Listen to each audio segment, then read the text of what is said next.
Amid protests of police brutality and racism in America, a teacher reflects on the systemic challenges in public education. As a Black teacher, I have not felt safe to advocate for my students in a way that I see my white counterparts celebrated in doing so. From the New England News Collaborative, this is Next. Today, we talk to a teacher about dismantling racism in schools. And rising sea levels could split a Rhode Island town in three. Whenever we get like a good rainstorm, any hurricane or anything, the street just backs up with water right there into the building. But town leaders are not waiting. They want to redevelop on higher ground. Plus, a project that gets hair clippers to transgender people brings needed comfort during the pandemic. They can feel a little more comfortable in their bodies and maybe even continue to present closer to what feels good to them. It's Next. Next is produced at Connecticut Public Radio and is powered by the New England News Collaborative, 10 public media companies coming together to tell the story of a changing region with support from the Corporation for Public Broadcasting.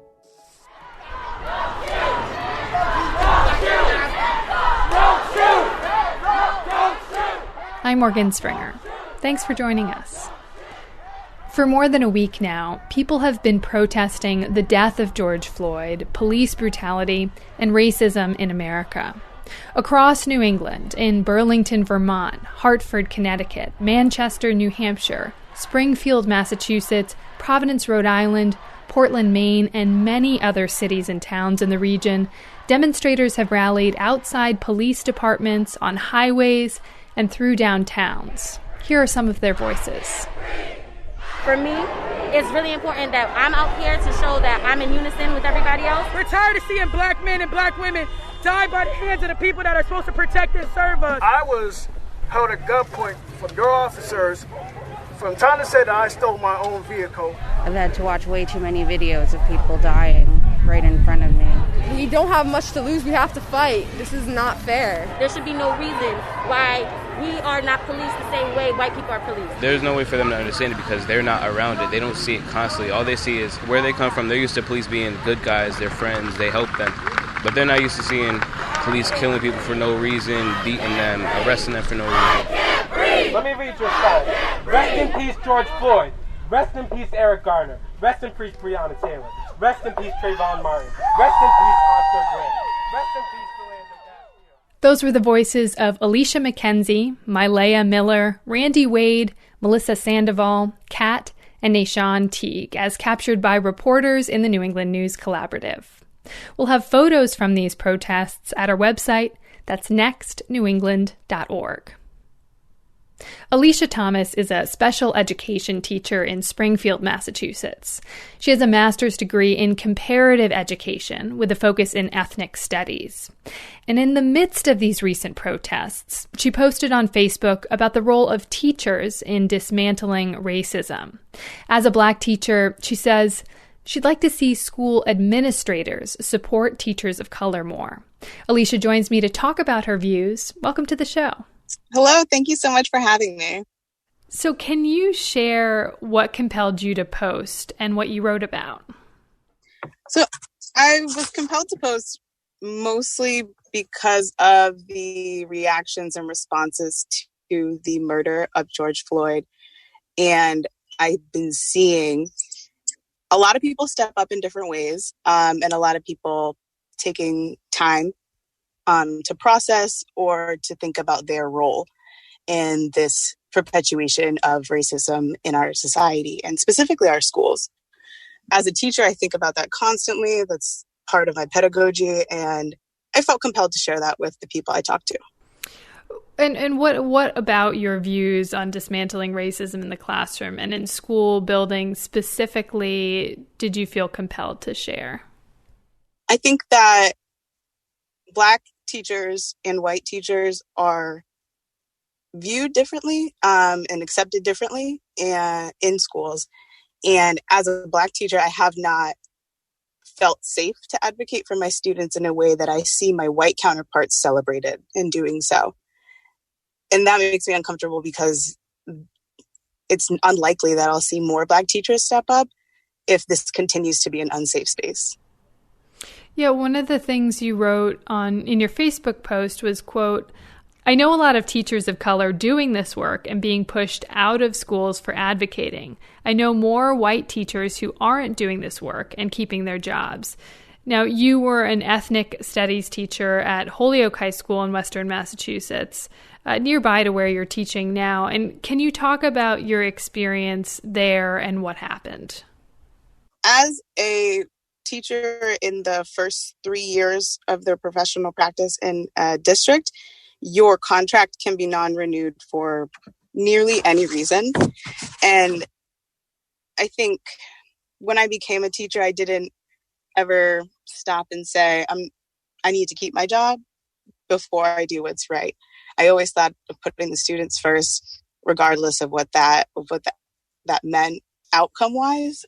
In Holyoke, there was a policy that ended up targeting students of color that wore do-rags. Do-rags are a head attire for men of color to create a certain hairstyle. And so a lot of our boys wanted this hairstyle. A lot of our boys were wearing these do-rags, and all of these boys were boys of color. The rule, I think, was intended to create a safe space for everyone, but it actually targeted groups of color, students of color. And so when I brought that up to the principal and explained why I could not enact the policy, he asked me to sign a form saying that I was insubordinate because I wouldn't follow the policy. And I did not give him time to change it. That was very confusing because for me, it was a matter of safety and survival for the students, right? The students were being suspended, were being yelled at and made uncomfortable in the space that was intended for their learning. So what happened next? So I think that's when he decided to not renew my contract. So your contract was not renewed, and to feel like your contract was not renewed because you wouldn't enforce this do-rag policy, how has that impacted you moving forward? Oh, I'm very clear and careful about presenting myself to a school when I'm interviewing. I explain to them that my work in racial equity is tied to my pedagogy and tied to my livelihood and my existence. And so it's not something I can separate from. I explain up front that I will always put my students first, but I will always push them to excel academically. And I don't think that I'm sacrificing their academic needs when I support and empower them racially. Based on your experience, are public schools not doing a good enough job tackling the issue of racism? Absolutely not. And what do you think what can schools be doing more to enact change? So when we think of schools, so often we're thinking about teachers automatically. We're not thinking of the school leaders, superintendents, and principals that are the decision makers in the school. And I want to see more superintendents hiring principals of color with critical consciousness. I want to see principals hiring assistant principals that will hold them accountable. But superintendents are not often thinking about the racial equity issue when they're hiring principals. I guess it's just an open-ended question, but is there anything else that you want to share about your experience right now and what's been going through your mind as a teacher or otherwise? I'm very thankful to be in the current school I'm in, where I feel supported by my principal to engage in conversations about race, not only with my colleagues, but also with my students. I feel empowered in this space and in this school, which is not something I felt in any of the schools I've worked in previously. And if teachers were in spaces where they could grow professionally, we would see a huge difference in cultural proficient curriculum, in how our students and teachers are building relationships. Alicia Thomas is a teacher in Springfield Public Schools. Alicia, thank you so much for sharing your perspective and your experience. Thank you so much for the opportunity. We reached out to the executive principal of Holyoke High School. That's the school that chose not to renew Alicia Thomas's contract in 2019. He said they could not discuss personnel matters. But regarding the policy prohibiting do-rags, he said, quote, "At the end of my first year at Holyoke High School, after listening to students, faculty and staff, and community members, we reversed the policy and now allow students to wear do-rags, beanies, and baseball caps worn with the brim facing back," unquote. He also said the school is committed to increasing staff diversity and has done so for the past 2 years. As protesters across the nation and in our communities demand police reform, some residents are also sharing stories of racial profiling by police. Today, we hear from veteran Eugene Montero, a security consultant and use of force trainer. He and his family have lived overseas and in the Deep South during his years in the military. But when Montero settled back into his home state of Rhode Island, his then teenage son had his first experience of racial profiling as a black person. Montero shares his son's story. My son, who was a teenager, was walking. I sent him to get milk or something, and got stopped. And the person said to him, "Empty your pockets on the car." Now he's carrying the milk. And then my son, being a kid, he's like, why? He's like, "Because I got a description of someone that looks just like you selling drugs." He's like, "Was he carrying milk?" You know? And so when he came home, my son was upset. Tears in his eyes. Not the most emotional kid, but I tell you, in that moment, he got really emotional, which really quick sent me back thinking about experiences when I grew up. And so I called down to the station. And when I called down to the station, I was like really, as a father, crazed at the fact that they had no record of my son just being stopped. But my son has told that story, now he's in his 20s, 1,000 times. Each to this day, and he was a teenager then, tells it with emotion. Now, they didn't physically touch him or anything else, but the conversation belittled him. Sticks with me is the fact that I've gone throughout this country, I've gone overseas to defend this nation, came back to my home state and couldn't protect my own child. That's shameful to me. That was Eugene Montero from Rhode Island, sharing his son's experience of racial profiling with reporter Nadine Sabai of the Public's Radio. Contact tracing programs have sprung up around New England, with Rhode Island rolling out an app called Crush COVID RI that can track your whereabouts and who you come in contact with, if you allow it to. Dallas Paiva is a contact tracer in Massachusetts. She normally works for Blue Cross Blue Shield, fielding member questions, but she was temporarily redeployed to become part of Massachusetts' new army of more than 1,500 contact tracers. WGBH Radio's Gabriela Emanuel has this story about what the job is like. In the 3 weeks since starting as a contact tracer, Dallas Paiva, who is 24 and from New Bedford, has had 2 job titles. For the first week and a half, she was a follow-up associate. So all those people who tested positive or were exposed, she'd check in on them, often daily, throughout their quarantine period, making sure they're following the rules and don't need anything. Paiva was assigned one woman who'd received a positive coronavirus test. She was becoming extremely emotional. Paiva learned that just 4 days earlier, the woman's husband had died from the virus.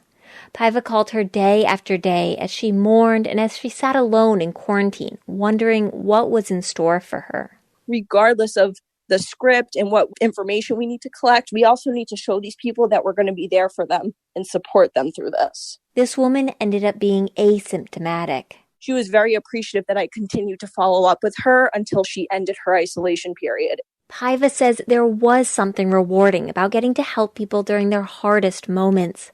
But she says she felt she wasn't helping enough. She ended up waiting long periods without any follow-up calls to make. So she requested a new job. Now she's on the team that takes incoming calls, and she never knows what she's going to get. One of the toughest calls came from a woman who had just tested positive and lives in a household with 9 other people. And a lot of those people were children that were in this household. And, there was a lot of uncertainty and fear that they couldn't self-isolate in that house because of the amount of people living there, and they needed housing assistance. She connected the woman with resources that could help. Paiva says even though she works Monday through Friday, she often worries over the weekend about the people she's spoken to.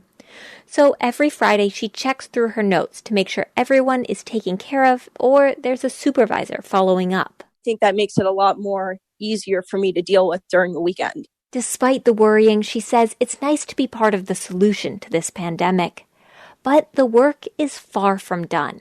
I think this is exactly the moment that is important for the contact tracing endeavor. That's John Welch of Partners in Health, the global healthcare nonprofit that's helping the state run the contact tracing initiative.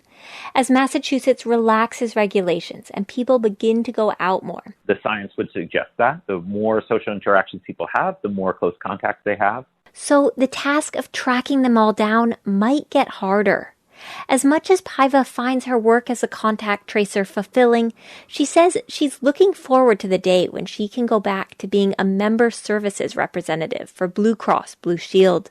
She misses her daily routine, even her commute. I miss traveling an hour and a half to get to my job, and I miss taking 2 hours to get home, and I miss my colleagues at the office and waving hi to people walking by at the cubes and the different team meetings and team building activities that we had. She says what she really misses is the sense of normalcy that there was before the pandemic hit.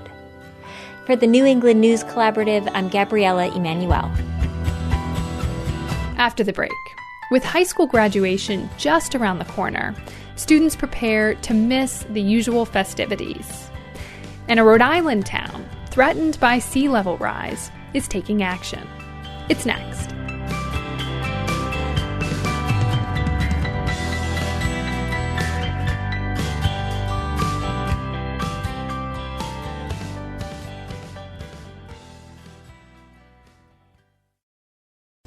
Next is made possible in part by our founding supporters who believe in the power of collaborative news coverage, including the Common Sense Fund, supporting the New England News Collaborative in its coverage of climate change and the evolving clean energy economy.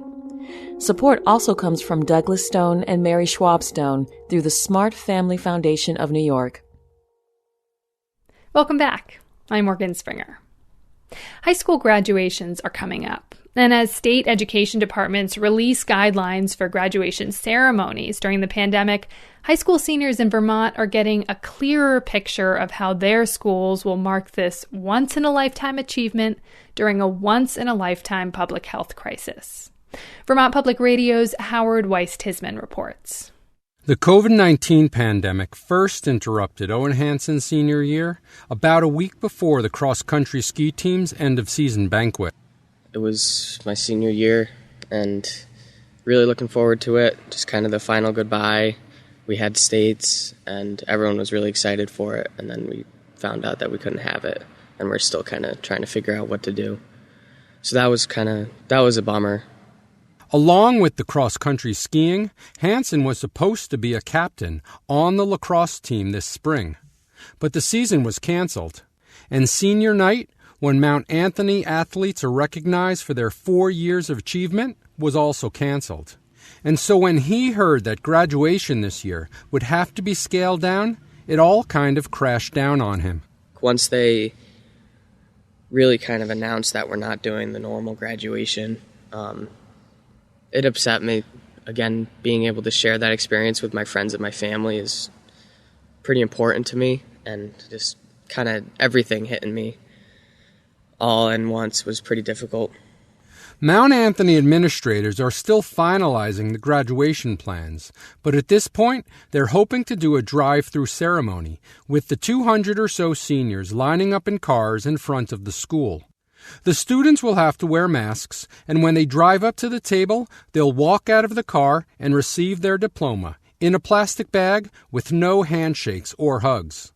Parents will have to take pictures from the car, and there will be no congregating or laughing or crying with friends when and if their caps are tossed in the air at the end.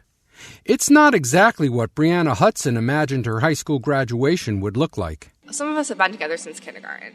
So we've been waiting for this graduation day, our entire lives. So I'm glad that I get to walk across the stage and get my diploma. I'm mostly upset that I don't get to kind of enjoy the moment with my friends. When Governor Phil Scott first closed Vermont schools, the Agency of Education was not asked to come up with a game plan for graduation ceremonies. Education Secretary Dan French says there was plenty to deal with in addressing the immediate challenges in moving to remote learning. As it became apparent that traditional graduation would be off limits, French knew there would be some disappointed students and families. French is a former principal and superintendent, and he's given his share of commencement addresses. And he says all those classic graduation speech themes about rising above adversity, sacrificing for the public good, and looking backwards and ahead, they'll all have very special meaning this year. You can't help but think that there's important lessons that this group in particular, since they've been directly impacted by the events, will take away as important life lessons. And I think this generation, and specifically this graduating class, is in a unique opportunity to really acknowledge that, this is a historic moment for our larger society, but also certainly for the families and the lives of the graduates themselves. So all across Vermont, high schools are now coming up with plans that work for their students and their campus and their communities. Some ceremonies will be held entirely online. Schools are using fairgrounds to try to gather as many students in one place as possible while maintaining social distance. And at the tiny Danville School in the Northeast Kingdom, where there will be 22 high school grads this year, an almost traditional ceremony will be held, though every grad will get his or her temperature taken before picking up a diploma. Here in Bennington, banners are going up on Main Street to honor the class of 2020. Melissa Currier is a member of a parents' committee that was supposed to be raising money and planning for a post-graduation party in Bennington. There's no party this year, so Currier says the group is organizing a parade for the day after graduation, raising some extra cash to give every grad a $100 check, and putting these banners up. This is just a way for the community to see that we truly are celebrating our students and we care about them, and it does bother us that they don't have an opportunity to go through all the normal senior activities like proms and spring sports and award ceremonies and their graduation. And it's just a statement to them to tell them that the community does care. Molly Cohen says it's been hard to have her last few months of high school just kind of slowly disappear. But she'll pick up her diploma while wearing a mask and maintaining social distance and get ready for whatever lies beyond high school. There's definitely like a grieving process. There is. And, I've definitely had that. And there's times when, I'm like, oh my God, I don't get my prom. This sucks. And then I kind of have to take a step back and, think about the situation. I think about how lucky I am to be living here and to be safe and healthy, and it really does kind of put everything into perspective where, obviously not an ideal situation, but I'll grieve my losses and get over it and know that there are bigger problems going on right now. The Mount Anthony Union High School graduation ceremony for the class of 2020 is scheduled for June 12th. That was Howard Weiss-Tisman for Vermont Public Radio.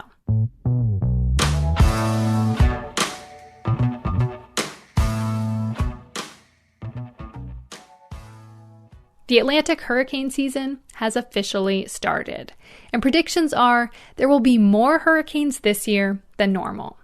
The National Oceanic and Atmospheric Administration, or NOAA, says a typical hurricane season runs June 1st to the end of November and has about 6 hurricanes.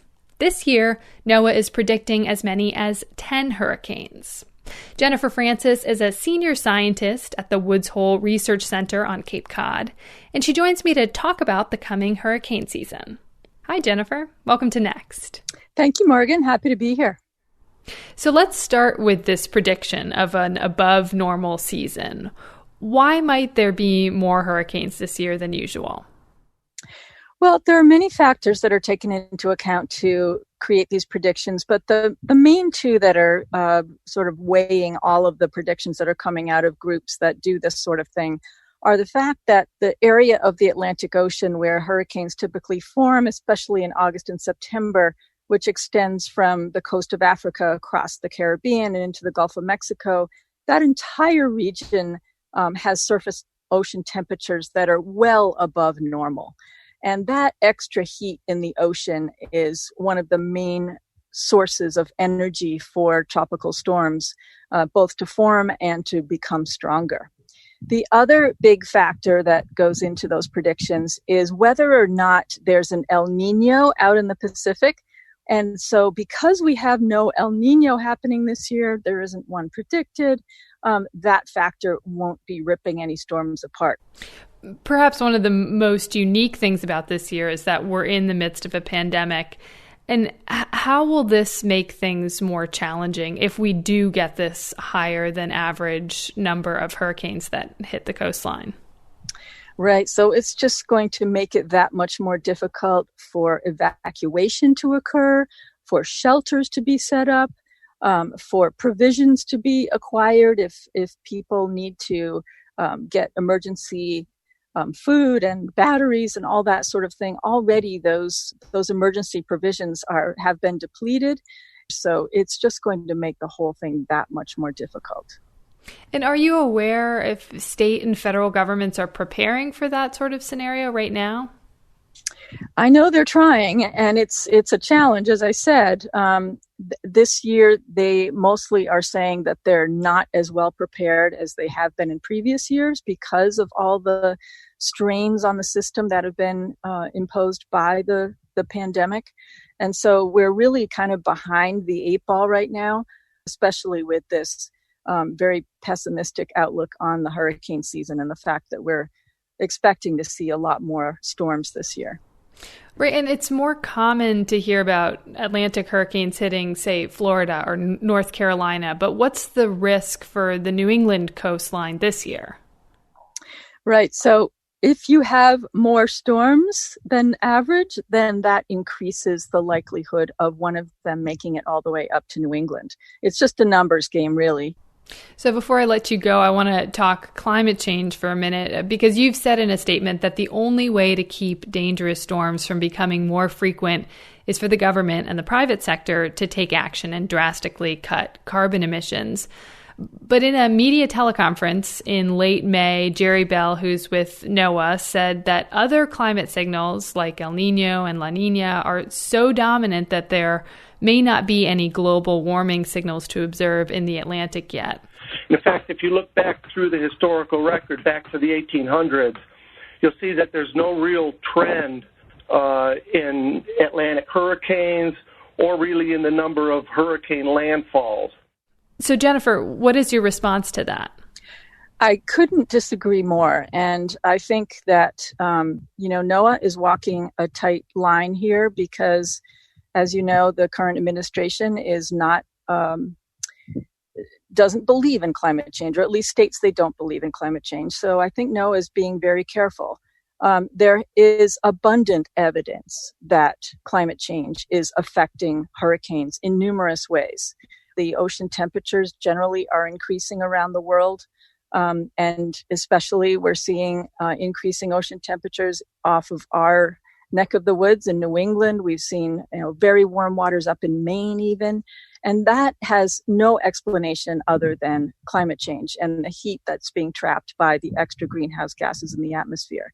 Those warmer ocean waters evaporate more water vapor into the atmosphere. And that is the fuel for storms, for hurricanes, and for all sorts of storms. He is correct that there isn't an overall increase in frequency of hurricanes or landfalling hurricanes, but there is evidence that the strongest type of storms are increasing in frequency. Jennifer Francis is a senior scientist at Woods Hole Research Center in Massachusetts. Jennifer, thank you so much for talking. You're very welcome. By the end of this century, sea level rise is projected to split the Rhode Island town of Warren into 3 pieces. Part of the town might even be on a new island. But a dynamic pair of town leaders is determined not to wait for a hurricane to force the town's hand. Instead, they're considering a controversial proposal: voluntary buyouts for at-risk property owners. Sophia Rudin for the Public's Radio has more. Tidal rivers and bays surround Warren. If a major storm were to hit today, the town projects almost half of the homes would be damaged. Town planner Bob Ruley. I mean, it's going to happen. There are homes that are going to be impacted. There's people that will be impacted. People like Stephen Pimentel. Whenever we get like a good rainstorm, any hurricane or anything, the street just backs up with water right there into the building. Stephen owns Warren Auto Body. It sits at a low point on Market Street, where the road crosses a small brook. He learned the business from his dad, Diogo, who began fixing cars in the Portuguese army, and bought this shop in the 80s. Get pretty flooded over there at that corner. It's actually pretty interesting to watch. Sometimes I'll just stand at the corner and be like, oh, don't do it, don't drive through it, and people tend to anyway. Town planner Bob Ruley and manager Kate Michaud got to thinking about that part of town, the problems people like Stephen already face, and the future that looms before them.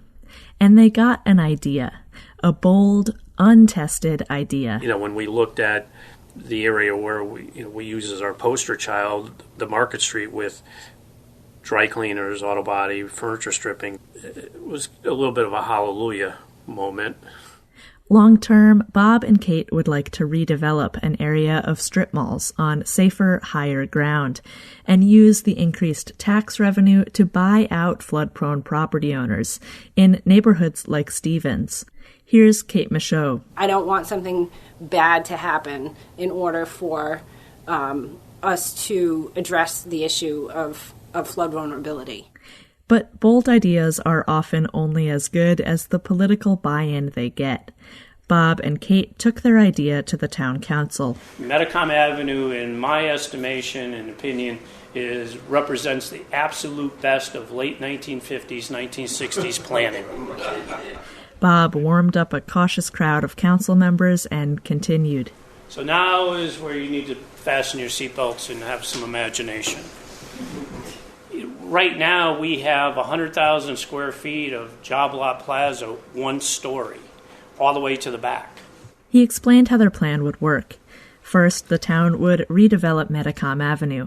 Right now, it's a busy 4-lane road with a lot of 50s-style strip malls and none of the charm that marks Warren's other commercial streets. Bob and Kate showed the audience mock-ups of the Ocean State Job Lot parking lot, replaced by 4-story buildings, with businesses on the street level and offices or apartments above. Part of a walkable neighborhood with bike paths and bus lanes.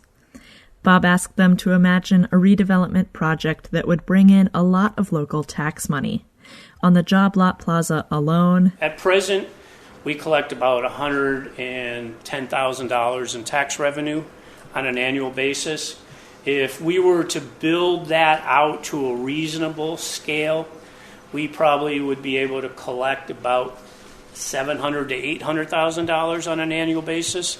Bob and Kate propose putting some or all of that additional tax revenue aside in a special fund. That's called tax increment financing, and it's already allowed under state law. Here is where their idea enters uncharted waters. They would use the money to pay to move people and businesses out of the flood zone. But Bob eased into the plan gently, talking about flooding risk and redevelopment without ever saying the word buyout. We have an opportunity to say, we can control our own destiny. We can implement our own zoning laws. So what I want to break is the paradigm that, okay, we're just Warren, and we'll wait for the state to tell us what to do. We know what to do. We have really qualified people here. We have all these people in this room. It went over well with the council and with the dozens of people who'd filled the hall. I am happy that this room is full. This is Councillor Joseph Di Pasquale. There once was a time where this many people would be here in opposition, so that's good that we actually are here. We haven't taken a vote yet. Well, but nobody's yelled or flipped out. So. In fact, all 5 council members expressed support for redeveloping Metacom Ave and seemed open to the idea of tax increment financing. The audience liked it too. It's almost like, where do we go from here? And I'm excited because I know Bob and Kate, they get things done. Political momentum and public support will make or break Bob and Kate's rogue plan. The planning board president and council president both understand the full scope of the buyout idea, and they're behind it. Absolutely. This is Town Council President Carrie Cronin. I mean, it sounds like it's probably far off, or it sounds like something that is, so dramatic, but it's legitimately, it's upon us that we have to consider those type of programs. The harder sell may be to the people and businesses in the flood zone. Stephen Pimentel is not thinking about leaving. He is saving up to make an offer to his landlord to buy the property. And there are parts of his business he wouldn't be able to move. You see this frame rack over here? My father built that. There was all pieces of steel that he drilled holes, he welded, and fabricated that, something like that today, if you were to buy it, would probably cost you somewhere near like $80,000, Yeah, he's a pretty talented dude, man. I respect the guy a lot. Flooding has cost him before. Superstorm Sandy left a foot of standing water in the shop. But he says he doesn't want to move. I mean, I really can't worry about it. I just got to come in here every day and do what I do. If it happens, it happens. So as long as you have your insurance, you're good. Bob and Kate say they're trying to keep people in Warren by getting ahead of a potential hurricane that could wipe out this section of town. But Kate knows the conversations won't be easy. The fear of change is the fear of loss. I think if we sat back and took a reactive stance and just waited for something bad to happen, that there is a risk that the community could cease to exist, at least in the way that people know and love today. But what we're talking about is this doesn't have to be a loss, that a change can happen without people losing what they love about the town of Warren. Warren is far from the only town wrestling with the questions of what to do with flood-prone properties. Barrington, East Providence, Cranston, and Westerly have all been talking about using property buyouts as a way to deal with climate change. Kate and Bob aren't waiting for the state or other towns to move first. They're setting the pace and daring other towns to keep up. For the New England News Collaborative, I'm Sophia Rudin. Coming up, we travel to Martha's Vineyard to see what's in store this summer with an ongoing pandemic. Plus, a program sends hair clippers to transgender people to help bring comfort during an uncomfortable time. It's next.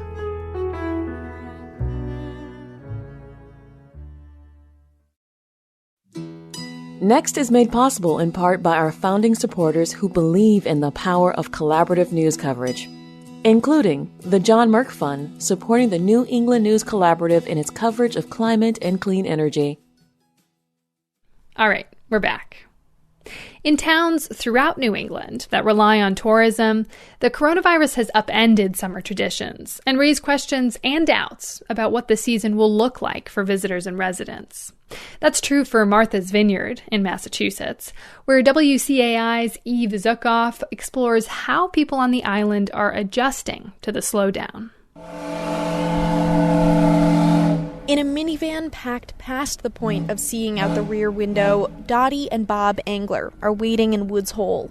Soon they'll drive onto the ferry, headed for Martha's Vineyard. We're hoping, because it's full of fresh air and openness, that it'll be a great respite for us this summer. The couple from Newton, Massachusetts drove through Friday traffic to open up their vineyard house for the season.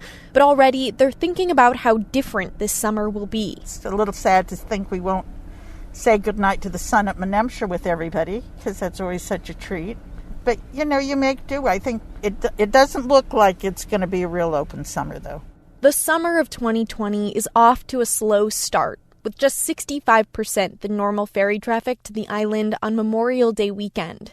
And the first to notice just how quiet it is are the year-round residents. The fireworks, the parades, the illumination. Everything is canceled. Everything. In Oak Bluffs, Tamara Robertson and Darcy Edness are catching up over takeout breakfast. Edness says she's used to the flood of visitors to the island this time of year. And on one hand, it's nice to think she could enjoy some calm this summer. I'm looking forward to it. But at the same time, I really feel bad for the business owners. I've never seen anything like this in the 30 years I've been here. That's Anthony Foster, owner of Vineyard Caribbean Cuisine, a Jamaican takeout spot down the street.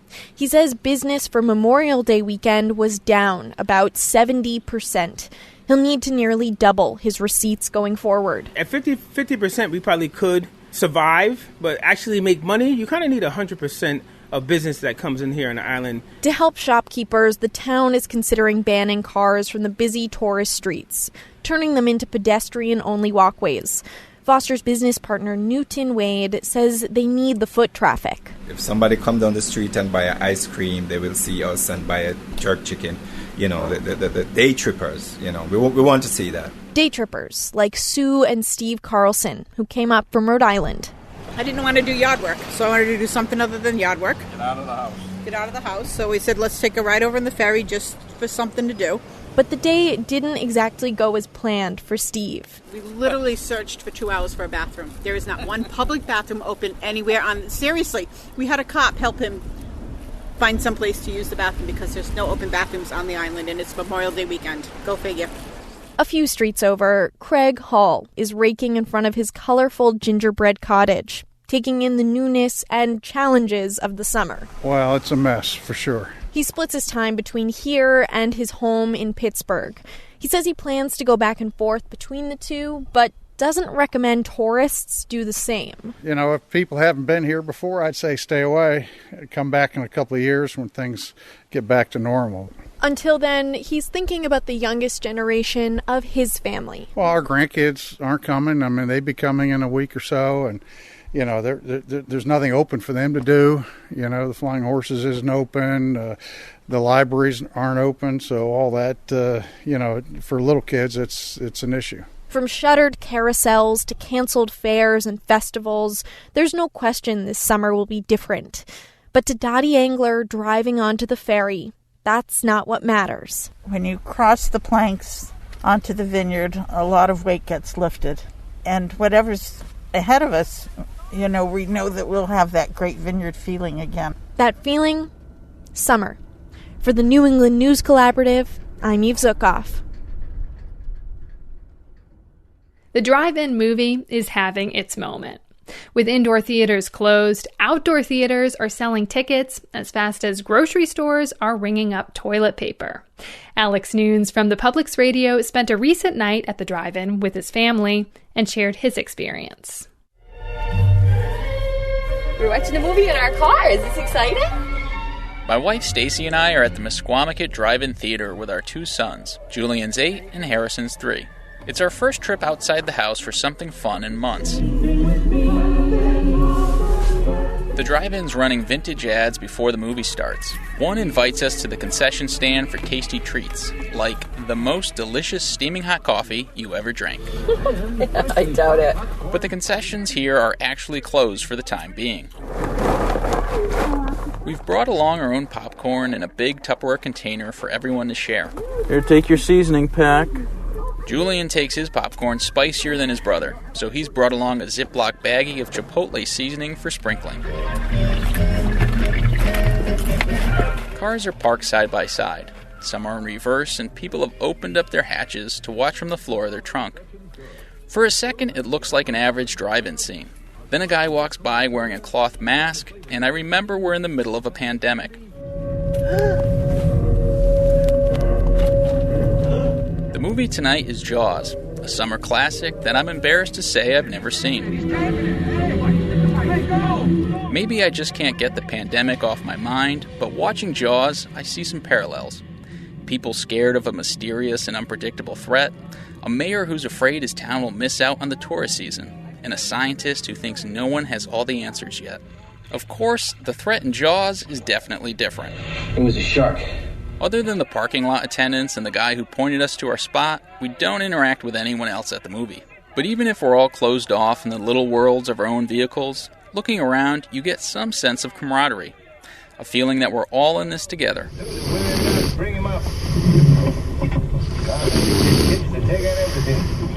Harry doesn't notice, and he's not terribly impressed by Jaws. Classic or not, a film shot in the 1970s can't compete with the special effects he's used to. An hour into the movie, he's fast asleep.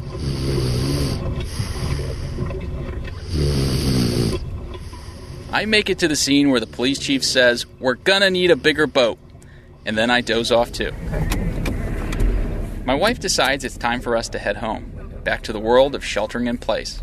Oh. Hi, kids. Hi, thank you. A quick goodbye to the parking lot attendants, and we're on our way. But something doesn't feel quite right. Then it hits me. I still don't know the ending to the movie.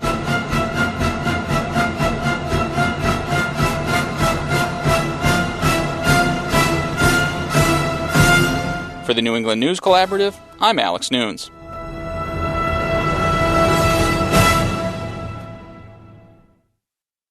Life during the pandemic means a ton of adjustments. There's an effort underway right now to get hair clippers to transgender people to help them maintain their gender identity at a time when clippers and access to professional haircuts are scarce. WBUR's Krista Laguera reports on the Trans Clipper Project. So inside the bag, we have a larger clipper set, so the extra 1 inch. So they're getting the large clippers.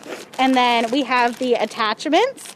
That's Grace Walker, the Massachusetts coordinator for the Trans Clippers Project. This month, she delivered nearly 20 brand new hair clippers to trans folks in the community.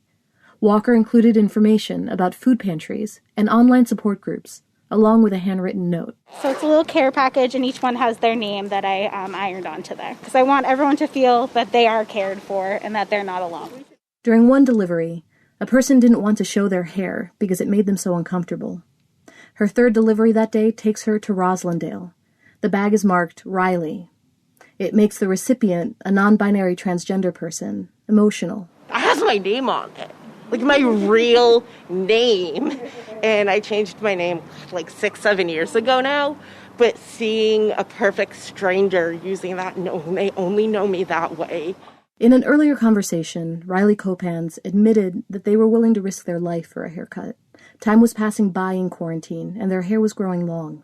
They were starting to skip showers to avoid seeing their body, and found themselves getting increasingly depressed. So for a lot of trans folks, we experience dysphoria, which, for folks who don't know, is a word that means a strong, deep discomfort with either parts of our body and or parts of our appearance that align with the sex that we were assigned at birth.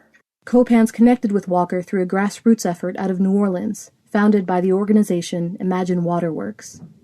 Organizer and co-founder of the group, Clee Kleber, says not passing can put trans people in danger, and even a haircut can make them vulnerable to COVID-19. If they can feel a little more comfortable in their bodies and maybe even continue to present closer to what feels good to them, then they're also either less likely to be misgendered in the first place, or can at least have that solace that comes with, knowing that you feel good in your body, even if you're not necessarily being seen at that moment.